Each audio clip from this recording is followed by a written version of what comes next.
esa huesoli, tristeza, llamado tlazoli, entonces debe atenderse, debe curarse. Si es entonces basura, debe limpiarse con el fuego, con la música o con la danza también.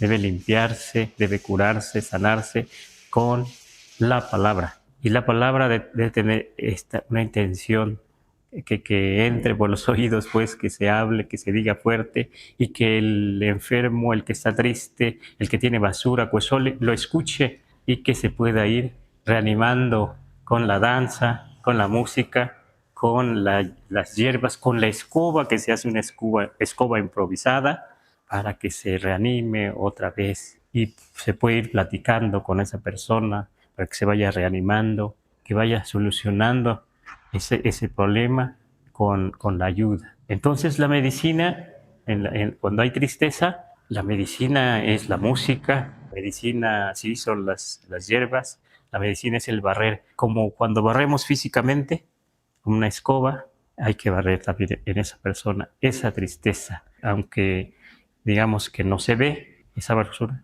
hay que barrer para que entonces se vaya desapareciendo Tlaocoli, como algunos dicen, y Cuesoli, que se vaya desapareciendo esa basura, ese tlazoli.